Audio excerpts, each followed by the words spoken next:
The conversation continues. CT Muga has the day's proverb. It's from Uganda. It says, stop complaining. in short. And if you must complain in the marketplace where you are ripped off. Okay. You are ripped off in the market, but you're arguing about it on the road and carrying on. You're carrying on the road and you're carrying on talking about it. And you're ripped off in the market. Yes, but it's in the market. And as you keep walking, you're moving further and further away from where the ripping off took place. So. Okay. There's some breaking news that's coming out of Nigeria this morning. Indeed, INEC has announced this morning that Bolaji Tinubu, who was the APC candidate in this year's presidential election, has won the vote, or rather has won the election with a percentage of 36.61. All right. So what are we looking at in terms of a threshold? You must have won 50%. Then you must have then won 25% in 2/3 of every state. It is a federal system. So we're looking at 25% in 2/3 of the 36 states. Right. So the numbers that we're looking at now from a registered vote of 87 million, from a population of 200 million, 87 million having registered to vote. We're looking at Bolaji Tinubu having garnered 8,794,726 votes. Atiku Abubakar, who, interestingly enough, has run in every election since the end of military rule in Nigeria, now comes in second place, according to this, with 6,984,520 votes. Newcomer from the Labour Party, Peter Obi, is in third place, according to these results. According to INEC results. You don't say these results. It may sound like they're just some fake results. But I led with INEC now. Did I not lead with INEC? We're still the same. Thank you. You did. So now we're at 6 million with OB, 6,101,533. That gives him 25.4%. Now, Rabiu Kwankwaso was in at 1,496,687. That was 6.23%. The interesting thing now is that they've done, with the remaining 8 candidates, they've grouped them all as others. Others have a combined 1 million. Combined vote of 648,474. The number 4 candidate has 1 million. The number 3 candidate has 6 million. Indeed. The number 2 candidate has 7. Number 1 has 8. Yes.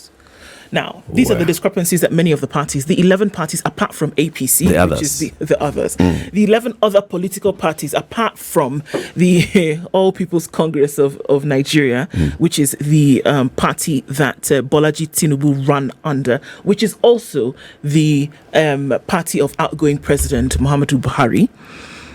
Every other party complains about INEC's fault INEC for a number of election malpractices, one of them being extensive and deeply entrenched vote rigging. Another is in the technology used to operate the election, that it failed from the very beginning, and that at some point there was no public placement of votes, there was no public placement of results, and it was difficult to be able to track.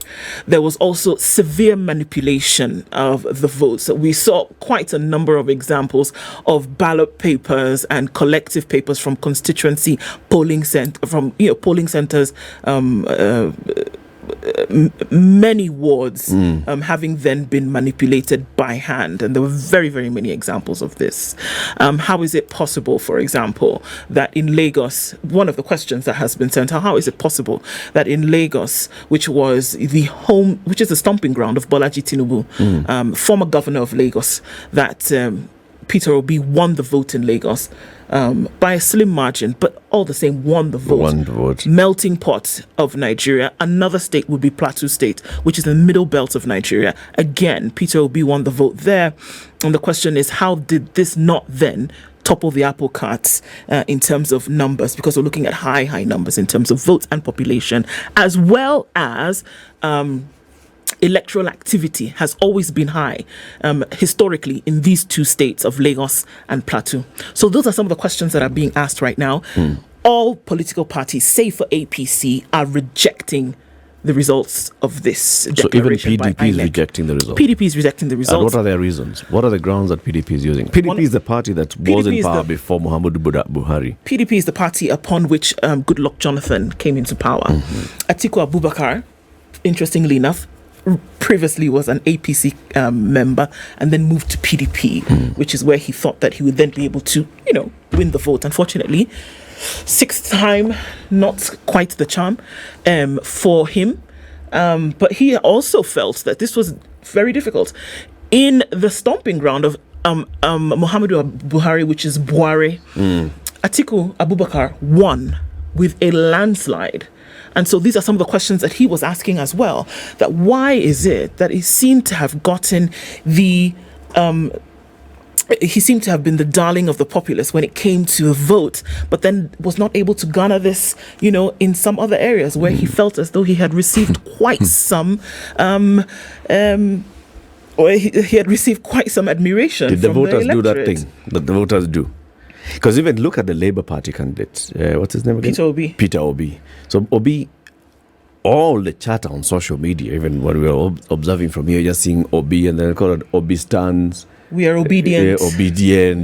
And you're just seeing the vibe of Peter Obi. And then it comes to the vote, and this seems to have happened. This is very interesting that Could you say the voters that. have done that thing? This is very interesting that you say that. Because this election, in the history of Nigeria, has been the highest registered for election ever. It is also the election that has seen the highest number of young people registered to vote. Highest. We're talking about almost 50% of registered voters were young people. Okay. So the question is, if these people had formed the major part of the Obi movement, what happened when people actually got to the ballot? Which is now why people are questioning what happened at polling stations. We saw some of the violence that took place at polling units in some parts, especially, again, look at the states that we're talking about. Lagos. 10% of Nigeria's population is domiciled resident in Lagos. So the question is, why has this happened in the manner in which it has happened? And so this is the question. Did people enjoying themselves in the electoral euphoria of registering to vote and go along with this imagined new Nigeria that could have been if Obi had been declared winner? And then when it actually came to putting the man in Aso Rock by virtue of voting, did that actually happen? Were they stopped from doing it because of this violence that we saw? Or were the stories that we heard, the rumors of people actually being stopped to vote in strongholds, then actually true? And these are the issues now that these parties are bringing before INEC today and the office of Felix Okoye. And to say, Oga Chairman, you have to look at this thing again. Answer this question. It does not make sense to us. But are we seeing the repetitive nature, which we see mirrored in many parts of the continent? The question is, in the electoral euphoria during registration and during the campaigns, we think and dream of a new Nigeria. But when you have to actually do the thing of going and putting your finger in the ink, do you see the relation between your action and somebody else being in Aso Rock? And so that's the question that's being asked. Or do we actually see a manipulation of the vote and INEC not having taken its responsibility when it comes to delivering a free and fair election? This is the question that is being asked today. And it didn't take long for those questions to be asked. When we started to see the signs a couple of days ago, the question was, will INEC deliver this thing? Will we see a new Nigeria in the offing? Because historically, this is the most different election. Even when we're moving from military rule in 1999 to civilian rule with Olusegun Obasanjo, did we see that there would have been difference in numbers? No. This one we have seen highest number of registered voters, highest number of registered youth voters, a movement that swept across the country in the north and in the south, which we know has previously been polarized because of historical indifferences.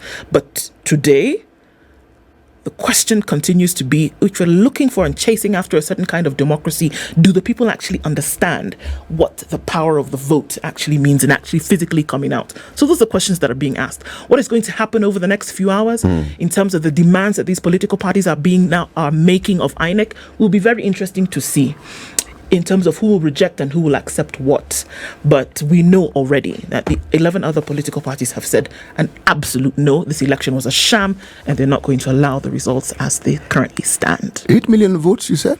8 million votes is what... Registered voters were what, 87 million? 87 million. Okay. This 8 million is 32% of the voter turnout. Turnout, yes. Okay. That means we are talking about, what? About 32 million people who turned up to vote. Out of 87 registered, yeah. I'm looking at the arithmetic. The majority of the people who actually voted did not vote for this person. Mm-hmm. So he's one with a minority vote, not a majority vote. Mm-hmm. Now, if the votes of people who voted for the other 11 candidates is representative, then this man is going to have a very, very difficult presidency. If indeed you will have a presidency, it will be an extremely difficult presidency. Yes. Because of the 32% margin that of votes that he got. You're talking about 67% of people who did not endorse you, who did not think that you are the person who should lead them. Yes. And if it's represented in the states that are in Nigeria, and given how powerful governors are in the country of Nigeria, and given their political system, this presidency is going to be exceedingly difficult for. But is it any different from the previous presidents? If you look at Muhammadu Buhari and the kind of margin that he won with, did he win with a higher percentage of the vote? No. Did Goodluck Jonathan win with a higher percentage of the vote? Interestingly enough, Goodluck Jonathan's first term came as a result of the fact that President Yar'Adua died in office. Yes. Now, his second term, he actually did have the backing of the people. It was interesting to see that they said, look, this man has started something. Let us see where he's going to go. Remember, the bone of contention that many Nigerians have with Muhammadu Buhari today is that the gains that Goodluck Jonathan had made towards the end, that they had all seemed to be pulled out from the root and tossed. And that was the problem, that we finally saw that we were actually getting somewhere. And the bone of contention that many have with him is that, look, what happened when you took over? You were a military president. So Buhari was a military president. People expected that you come into a civilian rule of government, and we expect that you would bring that same kind of order along lines, whether we're looking at fiscal policy, whether we're looking at development agenda, whether we're looking at alternative routes towards the ruling of the economy. It didn't matter what it was, but that there was expectation that you would take something from root and grow it. And that is a disappointment that many people were met by. We saw during the during the administration of Buhari, that the brain drain that happened in Nigeria in the 70s and 80s replicated itself almost sixfold under Buhari's administration. 1,896,742 passports were made for Nigerians to leave Nigeria between the years of 2020 and 2022. What are we talking about? People wanted to go. The situation had become dire. And yet, Ndu, if you talk about all those things, so look at Goodluck Jonathan. So he's gotten a fresh mandate to rule the country in an election. By the end of that term, people were so unhappy with him and his party that they actually voted for a different candidate in a different party. Right? Says something. This time, Muhammadu Buhari is leaving office. 32% of the voters who turned up to vote have actually voted for the candidate of Muhammadu Buhari's party. According to INEC. According to the official election results that have been announced by the official elections body in Nigeria, INEC, right? This is what has happened. So, what does that say about the dissatisfaction of the... Okay, yes, there's 67% of the people who voted for the other parties, but none of them could gather a majority that's larger than APCs. Now, the question you're asking, the manner in which you're asking... The previous time, the candidate, Muhammadu Buhari, of a different political party, gathered sufficient majority and sufficient people around him to actually defeat the ruling party. We must understand the role that hope plays from one administration to the next. We cannot run away from that. Look at what has happened in other countries, whereby you have an outgoing president and you're thinking, oh my goodness, things are actually so terrible. And your hope then rests on an option for somebody who's been at the reins before, and you think that, okay, here is an opportunity for you to do something with this. So you often find that people vote with hope in mind. And that could be the explainer for the reason why Buhari was brought in. Because people said, this man has been here before. He has seen the progression of this country from military rule to civilian rule, and he sees where we are today. The hope was that we will keep going and we'll keep rising in terms of the rungs of development. Yeah, okay?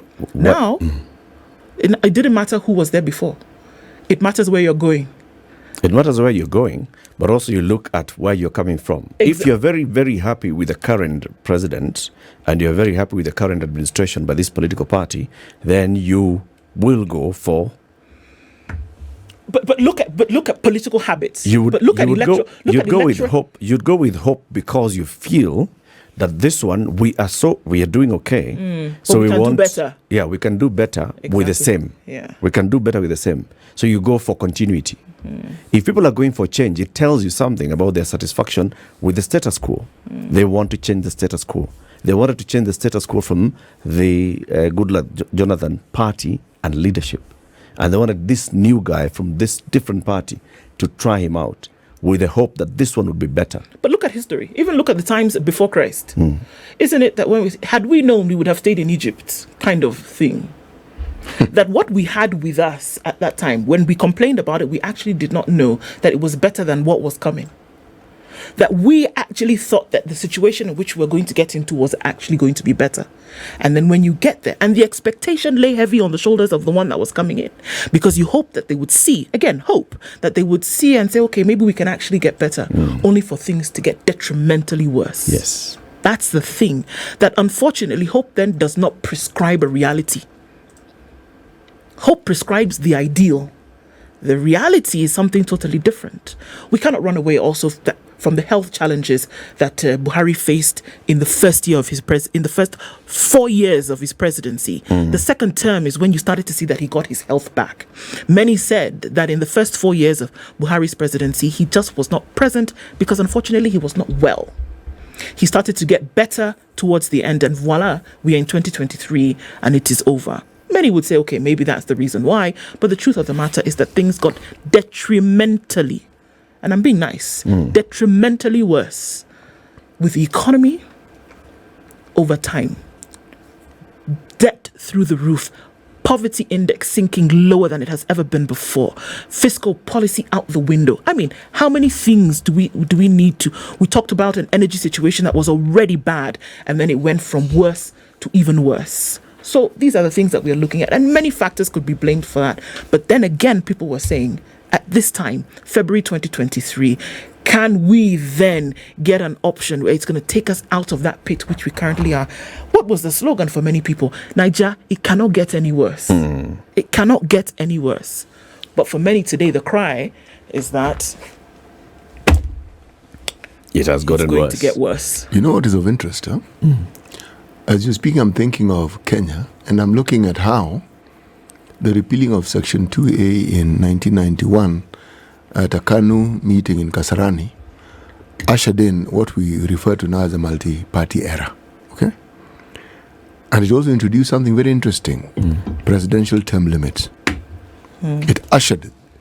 Now, if you look at the time, President Moi, after that declaration, had 2 terms as president. And if you look at the votes that he got, we didn't have all these fancy 2/3 blah blah. It was just a simple majority, okay? You'd be hard-pressed to find a time when the president won in any of those 2 terms with more than 40%, okay? But you see, I'm more concerned about what the president did, because it's what I find interesting. We entered a new era of cooperation, where, yes, there were other parties, but you would find the president incorporating people from other political parties into his government. Now, what did this thing usher in the year 2000? A commission that was set up to bring about what we had been debating for the longest time, called a new constitution. People forget it's more you actually set up that commission, and with Yashpal Gai at the helm. What am I saying? Change sometimes comes in the most unusual of ways. And every country has patterns and processes that they go through. Now, in Nigeria, with that population, what is the population of Nigeria? 200 how many? 198 million. Those are many people. It is. There are very, very many people. But you see, these processes may not necessarily take the direction that you think they will take. But so long as you have a process where there's a check and balance, and when you're saying there are 11 candidates, and you're saying that people are protesting, it's a process I'm talking about. This is the good thing which previously had not been there with the military rule. We now have it. Now, you may have an electoral commission that has issues similar to the one we have in Kenya, but the fact again that we are talking about it, and the issues which are being spoken of, and we are saying go to court, those are actually good things. Even when you have a court ruling that people disagree with, that's fine. It is okay. You have a court. They have a mandate. Even as they issue their pronouncements, they are also being judged. These processes, in terms of how the country grows in understanding the sort of democracy that works for them, is a very good thing.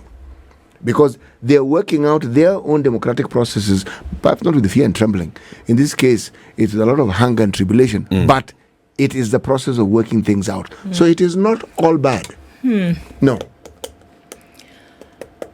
There's hope. Oh, What you're saying is, what you see here, you're seeing a country that is moving. I am seeing the country moving, and in my mind, they're moving in the right direction.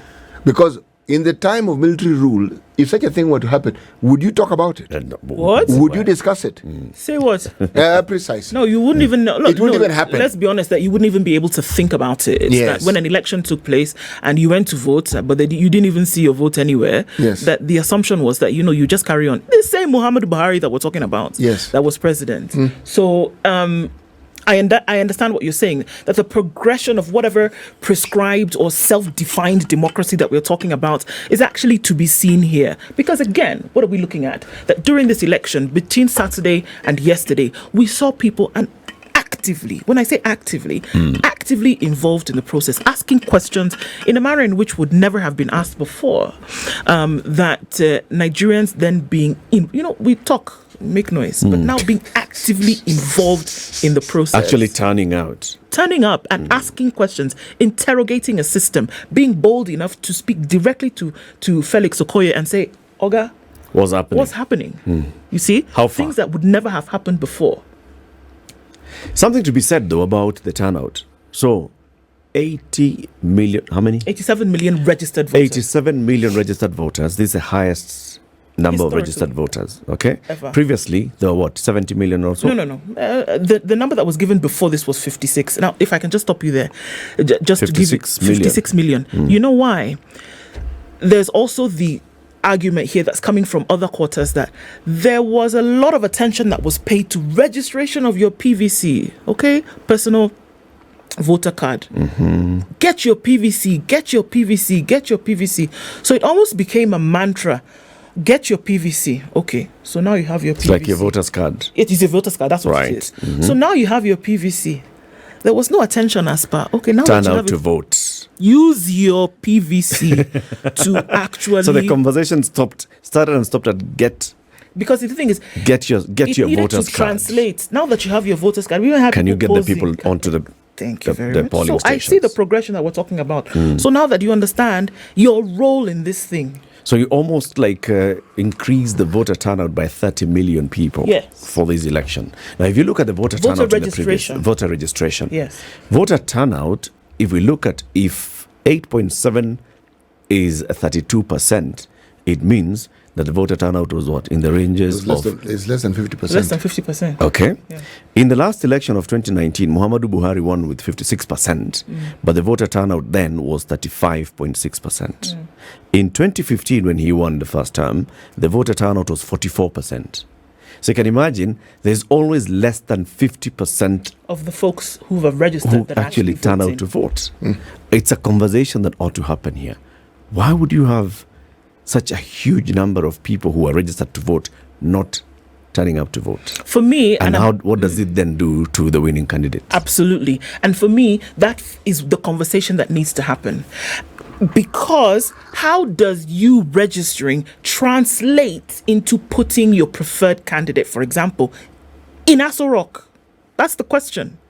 That you can shout, there can be campaigns, there are millions of naira that have been spent to get people to actually register to vote. Young people between the ages of 18 and 30 registering, people coming back from the diaspora to the country to register. Yes. But then what does it mean here? And I think this is the kind of voter education. It may sound so basic, like who wouldn't understand that you've registered but actually come out on the day. We had people who were even diaspora voting. We had people who would be on social media talking up a storm, who represented a large majority of people who talked about the process but are not involved in the process. And I think that is actually what needs to happen across board. So what are we talking about? You register, but you're not actually involved in. Are you actually involved in turning out? So then, do you reserve the right to complain about the individual then that has been put in office, whether it is INEC's official result, whether it is your perceived result?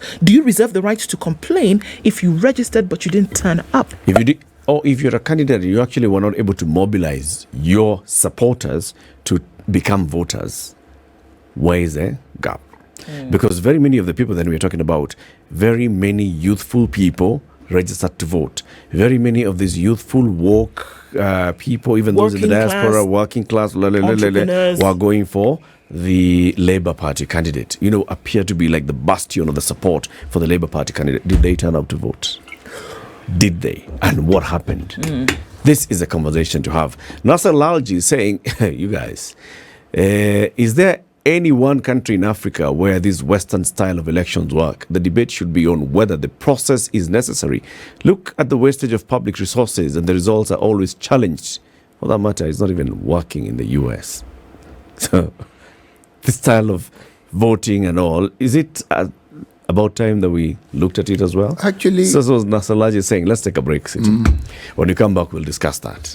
This is the Situation Room, the only way to start your day. Area which went into elections on Saturday is that the Electoral Commission. What is INEC in full? Wait. Is there independent? Nigeria. Is there Electoral Commission? There's Electoral Commission inside. I beg, my head is already paying me. It's gone like that. Okay, INEC Nigeria is the Independent National Electoral Commission. It was not Nigeria. It was national. Thank you. The Independent National Electoral Commission yes. of Nigeria has declared that Bola Tinubu. Bolaji Tinubu is the president-elect, having garnered 8.79 million votes. That is 36% of the votes cast. Atiku Abubakar, the perennial number 2. The perennial. What did he get? So he got 6,100,000 votes. And he was followed closely by Peter Obi, who garnered, just a minute, I'll give you that number, it's also 6 million, just upwards of 6 million votes. The next, which was Rubio Kwankwaso, which was a northern candidate, also garnered 1.4 million votes, and all the others garnered garnered under 700,000 votes. Okay. Right. So the thing here is that the winner gets 36% of the votes cast, the second person gets 29%, third person gets 25%. The registered voters are 80 million plus. Those that have turned out to vote are clearly going to be about less than 40 million. So less than 50% of people who are registered to vote actually turned out to vote. And this is a conversation. In Kenya, we've been talking about this on this show, that 8 million registered voters did not turn up to vote last year in August. And we ask ourselves, what does that necessarily mean? I mean, out of the 24 million registered voters, a third did not turn out to vote, 30%. Here, it's more than 50% of registered voters do not turn out to vote in an election. What does it tell you? Should it mean something? It not only should it does. See, the process of human interactions are, in essence, a data gathering process. When you have an electoral process such as this one here, this is in response to what one Mr. Lalji asked. Oh, yes, it's necessary. It tells you more than you perhaps want to know. We wouldn't be having this discussion about the process that we can see of voter apathy if the voting had not taken place. The fact that you have 11 candidates who actually feel that they could be president tells you something. The fact that people won in certain areas and there's the debate of, but this was so and so stronghold, how did so and so get to lead? it raises sort of questions which, if you look at in detail, should provide answers as to why certain things happen the way they do. Because who voted there? Why did they vote? You are going to now start having a discussion about voter demographics. If the youth comprise 50% of the voters in this country, and you are saying there is this apathy, so who actually voted? And what do they represent? So this president who got these votes, what demographic voted for him as a majority?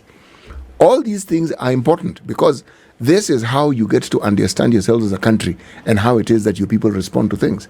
If people felt that registering for the election was good enough, okay, and after that they did not need to vote, and you look at these details, it will tell you. If somebody is genuinely popular, people like them, but somewhere along the line they don't think that they want to vote. Now, either they actually vote for someone else or they don't vote at all. It also tells you something else. There is nothing that that happens in any electoral process that doesn't tell you something. It tells you something. And it's a question of whether you have the patience and the time to understand what it is that you're being told and what it is you're going to do about it. Should voter turnout be included in a threshold? You see, for example, in Nigeria, what is the threshold? We don't have the 50% plus one as a threshold in Nigeria. No, you have the 25% of 2/3 of 25% of 2/3 of how many states? 36. Of 36 states. Yes. So you're looking at 24 states. You must have 25% in at least 24 states. Yes. To be declared, and then you have the simple majority of the votes, you are declared winner. And this is what has happened to Bola Tinubu, right? In Kenya, it's 25% in at least half of the 47 counties. That is just a smaller side of the threshold. The bigger side of the threshold is 50% of the votes cast plus one vote.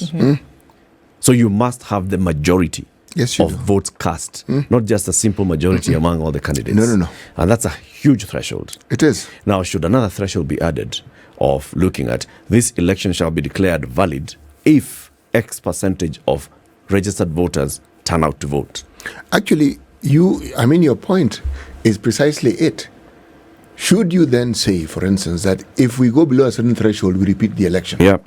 It means that there's something about this election. And it's not going to represent what we want. It will not provide us with the leadership that we need. Because for you to have mandate, it means a certain number of people that overwhelmingly feel you should lead them. And if the majority overwhelmingly don't vote, then are they saying you shouldn't lead them? Exactly. It's because there's so many things that are nuanced or otherwise that are coming out of this based on what you're saying. Yes. That if you had an overwhelming number of people who had registered to vote, and for one reason or another, we can throw in apathy, we can throw in some violence here and there as well. We can throw in violence, that violence that may, because on the precipice of fear, prohibited people from voting, then you can say, okay, is that a factor? Is that a factor strong enough to say, okay, then can we look at this thing again? Because if 1 million people did not vote because they heard there was fracas in a couple of other polling stations, is that a valid enough reason to say, hold on, we need to look at this thing again? So who were then the perpetrators of this violence? Can we look at this thing 1, 2, 3? So I actually think those are the kinds of conversations that we can have. We need to graduate this conversation beyond, okay, people voted, they didn't, people registered, they didn't show up. No. What is the underbelly of this thing? What else is there that you can then use and say, why do we always have this problem? Because I bet you, it doesn't matter where you look across the board. It has happened in Kenya, it's happening in Nigeria, it happened in Senegal, it'll happen in Namibia, for all we know, that only a certain number of people who registered actually turn up and vote. Are we looking at the reasons as to why? And then how well are we dealing with those matters? Should we look at a different kind of system that can be cocooned in all of this and say, no, this is actually working better? To ensure the will of the people, I'm increasingly moving towards that thinking. We talk about free, fair, credible, verifiable election. So we have all definitions of what is free, what is fair, what is verifiable, what is credible. Can we actually look at if the state is functioning well and the people are all in agreement that this system works for us, this system we're calling democracy, whatever we are calling, this system works for us, this system that says that we shall elect our leaders. If people believe that the system works for them, then they will turn up to vote, right? So one of the thresholds should be to know that people actually agree with the system. Number one is whether people agree with the system. Have they registered to vote, those that are eligible to vote? Or is it automatically registered eligible to vote as long as you are of above adult age? Okay. Now, those ones that are eligible to vote, do they turn up to vote? If a certain threshold does not turn up to vote, then it tells you something about the system. It's wrong. And the state should step back and ask themselves, what are people saying about this system? If they don't want to participate in the most basic thing about the system, which is electing their leaders, what are they saying? So that should be the number one thing. IEBC should just be looking, or INEC, or whichever electoral body, look at, these are the registered voters, these ones stand up to vote. Okay, we've passed the threshold, ladies and gentlemen. Now we are going to start counting who has won the 25% threshold, blah, blah, blah, who has gotten the 50% plus one, blah, blah, blah. If the first one does not pass, forget an election. There was no election. People are not in touch with this thing.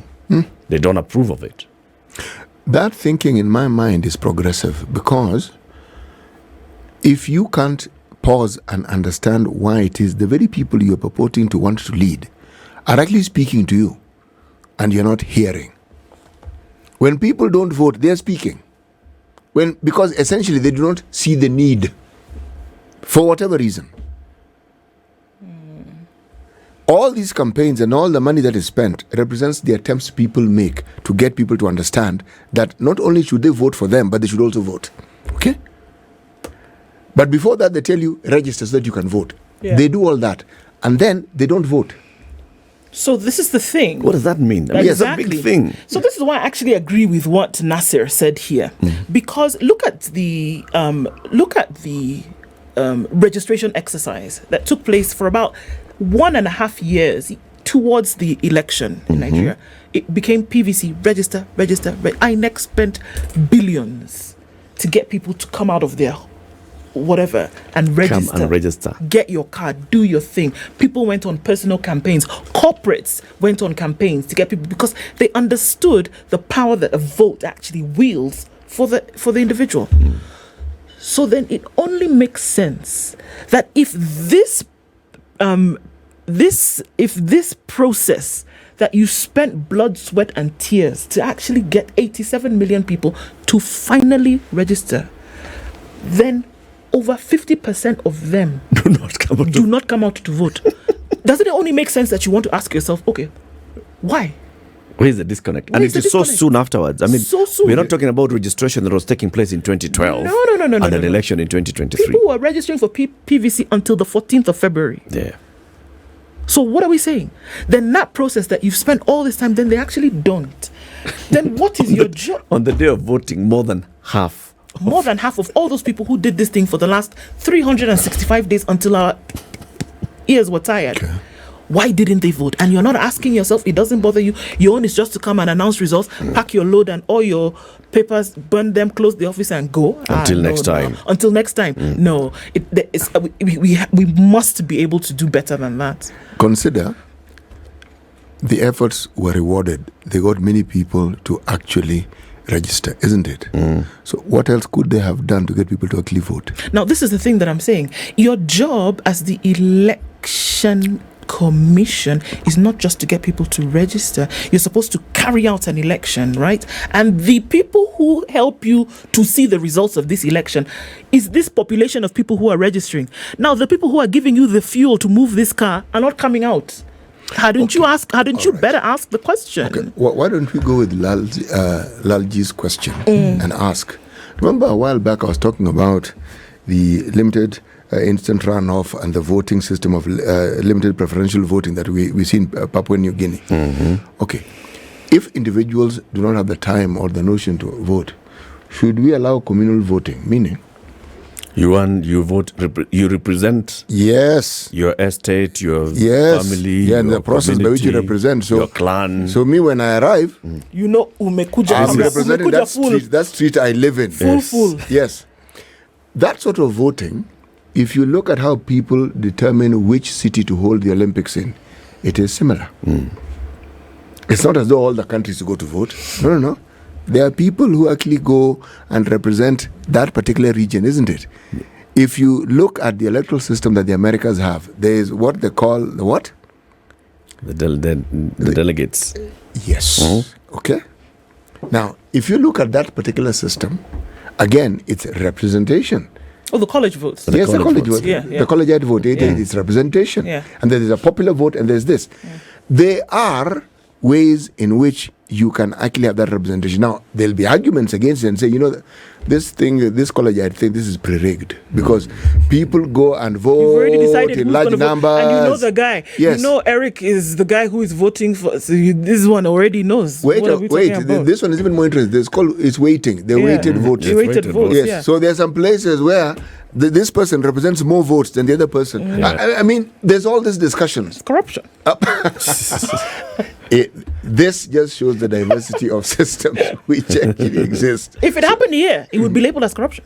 So now, of course, if we did that, it would be corruption, of course. Now, what I'm saying is, those are debates that ought to be had because the opportunity is rife. We have an opportunity for this system to actually be examined and to say, look, folks, this thing of ours, there's a way. There's a way in which it's not working for us. Perhaps we ought to consider including something else. It should be looked at. And actually, I moved the burden from the electoral body, and I move it to the state as a system as well, in its entirety. The state of Nigeria has a responsibility to its citizens. It has a responsibility to ensure that everything is aligned so that this citizen exercises their democratic right and will to vote, right? So if you look back and you ask, so if INEC spent so much money and they got in the collaborators and, other stakeholders to come in, the corporate sector, the political players, the political parties were all involved in making sure that people get their voters' cards. What is it that made the people feel so about just turning up one day to vote? Just one day. What is it? Is it that they feel that it doesn't really matter what I do? I mean, I got my voter's card, but then I've looked at those candidates. I've looked at all of them. How many? 11 of them. And I'm like, See, those are the questions that ought to be asked. Is it that they felt that the polling station was too far? Or the voting day is the day that I'm usually very, very busy. That's the day I do my shopping errands and I don't have enough time. What is it? Is it do they need more days? The state should ensure that they understand what this means. And that's why I say, if a voter turnout gets below a certain threshold, cancel it and let's start again. Ask a question. Absolutely. Because there's this whole thing that the responsibility of delivery, because look, let's be honest, what is it when you go to the vote? You're delivering a government. Yep. You coalesce with others in the country who come out to vote. You are delivering a government. You're delivering a new administration. That's what you do by the power of your vote, whether you want to call it ideal or otherwise. But oftentimes the responsibility of that is put on the next person by you. You say, it's okay. Even if I don't vote today, somebody else will vote. See, they'll go and vote. Yeah. Somebody else will go vote. And I think that's the problem. We do not realize the weight of our responsibility when it comes to delivering governments. So even move all these things that everybody's talking about, free and fair election, whether people rigged and then they should unrig it. And let's put that aside for a minute. Does everybody who bears the responsibility of holding a PVC in their hand, I'm just going to call it a voter's card, whatever it is, realize just how weighty that thing is?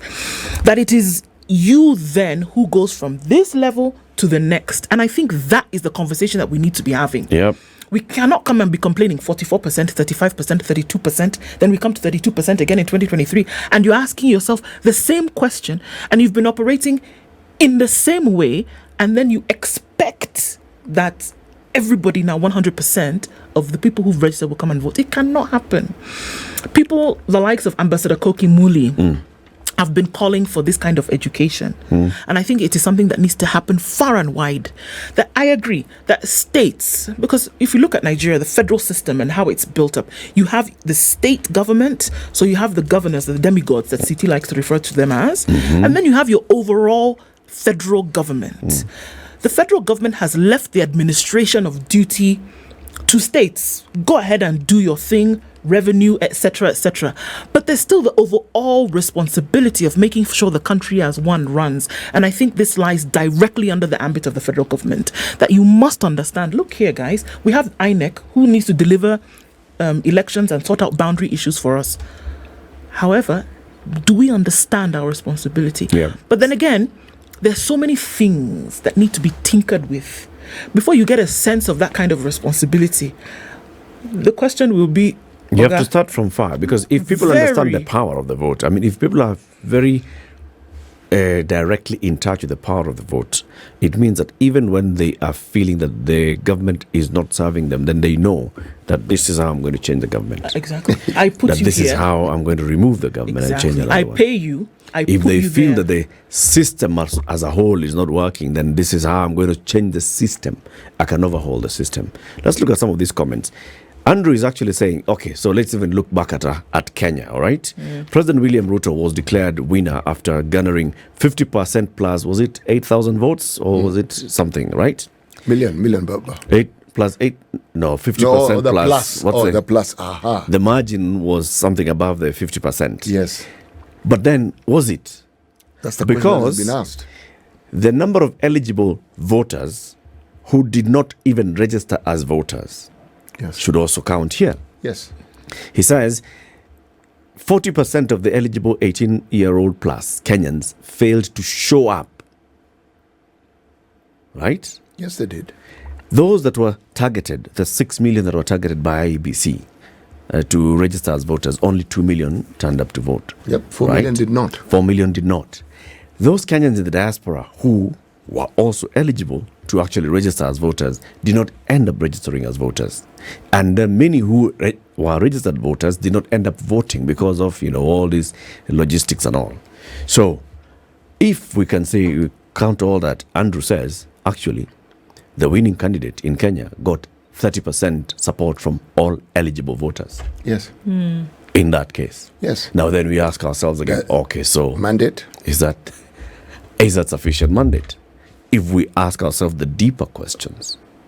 It is a discussion, but just so that we get a perspective, there are countries that would top that list when it comes to voter turnout. Nigeria isn't doing too badly. If I'm looking at the list of the top 10 countries, the lowest voter turnout, okay? Haiti, lowest they ever had was in 2015, 17.8%. Afghanistan, 19%. Algeria 23%, Benin 27%, Egypt 29% in 2020, Jordan 29% the same year, Venezuela same, Romania, Nigeria, we know where we are, Micronesia. As opposed to now the other countries where you find they are in the 90 percentile, okay? You start with Rwanda, 98.15%, Laos, 98%, Singapore, Vietnam. The point is, the percentages that we are given tell you about those who turned out to vote vis-a-vis those who registered. Okay? Yeah. Now, is that the whole story? The answer is in all these cases, it is not the whole story. Whether it is those who had the highest turnout or those who had the lowest, it is not the whole story. Now, unless you understand the whole story and you consider the impact that that dynamism has on what you're calling the outcome of the election, then very many elections that we talk about end up with a presidency that has more questions being asked than their answers, which can be easily provided. Can be provided. Yes. And the thing is that as soon as then a president has been, I'm sure, go to INEC offices in Abuja today, people are clearing, sweeping, packing, preparing everything. to go to court. They're done. Yeah, they're done. Because they feel that the process ends. They've delivered. As soon as you have declared a winner. They're done. And actually the process has only only just begun. Yes, because there will be another election. Yes, there will. So what do you learn from this election process that would enable you to have a better outcome in the next one? Alex Owiti says, democracy is a fallacy in Africa. Politics is a game for the aristocrats. Those who live in an illusion of owning democracy.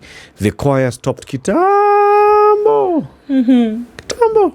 We are suffering from the negative effects of neocolonialism. Alex. Okay. Right.